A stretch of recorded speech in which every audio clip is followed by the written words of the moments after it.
Well, you know, as of right now, there's a lot of conversation about reparations, and definitely, you know, Black Americans are speaking on that because it's a debt owed, and the white supremacists owe that. Well, you know, we've seen people get involved in the conversation. We talking about outside the white supremacists.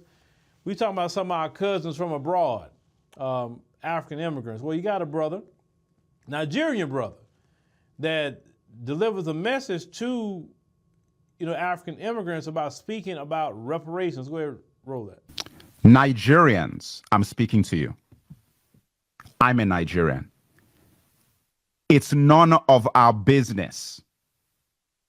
I want to say that again. It is none of our business. Get your noses out of the cookie jar. What has it got to do with us? Do you know where your village is in Nigeria or in Africa, whether you're Ghanaian, Senegalese, Ivorian? Do you know where your village is? You know where your village is, right? You know what your language is, right? Do they? And you want to come and take money out of their plate? Do you know where your village is?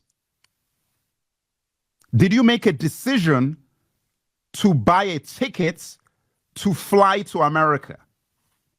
Did you make a decision to buy a ticket to fly to London? Did you make a decision to buy a ticket to fly to Germany, to fly to France?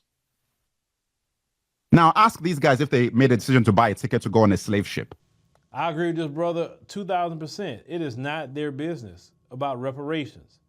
If they didn't go through chattel slavery here in America, then they shouldn't have nothing to say about reparations at all.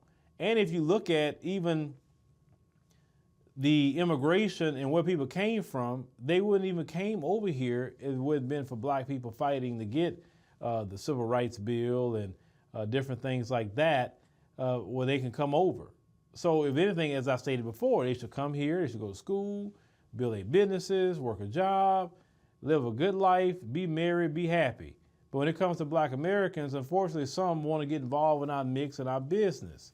Some of them think that, oh, if I just don't like the Black American, if I shuck and jive for massa, you know, it'll be good for me. I can stay over here. Let me tell you something. When they bring you over here, even if you're a naturalized citizen, they can take that from you and send you right back to your homeland. And there's no amount of shucking and jiving, bootlicking, or raccooning that will stop them people from sending your behind right back to your homeland. I'm telling you, I know these people. There's nothing you could do to make them like you or treat you better. And then some of you run with, some, not all, run with that game about, oh, we so much better. Like, and then or some say, oh, Black people don't have culture. And I'm like, really? I say, when I hear that, I tell people, define culture. What does culture mean? Because obviously you don't know the definition of culture. I'm like, look, you can go ahead and ask Siri. You can go ahead and ask Google or anything else you want to ask, right? Ask somebody, ask Alexa, whoever. Ask them. Because obviously you don't know the definition of culture. Nigerians, I'm speaking to you. I'm a Nigerian. It's none of our business. I want to say that again. It is none of our business. Get your noses out of the cookie jar. What has it got to do with us? Do you know where your village is in Nigeria or in Africa, whether you're Ghanaian, Senegalese, Ivorian? Do you know where your village is?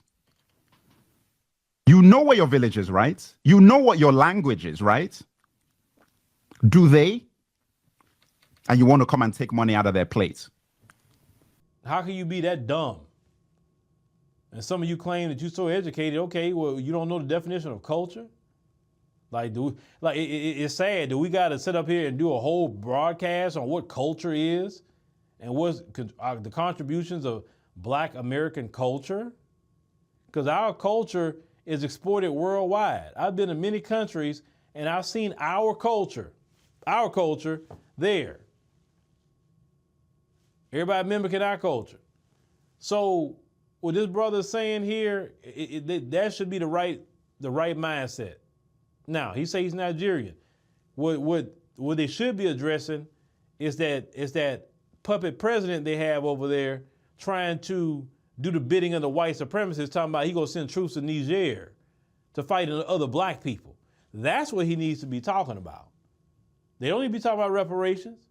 And anything, when I saw Stacey Abrams in Nigeria, talking about she's an international observer, I said, oh Lord, I said the election about to get stolen. Stacey Abrams is there, them Democrats. I've never seen Stacey Abrams ever in the African continent. Then this guy shows up. Now the main guy that everybody was liking, he didn't get it. He was a lot younger too than this guy. They have, what is it, Tinubu, whatever this guy's name is. He's a straight puppet for the white supremacists.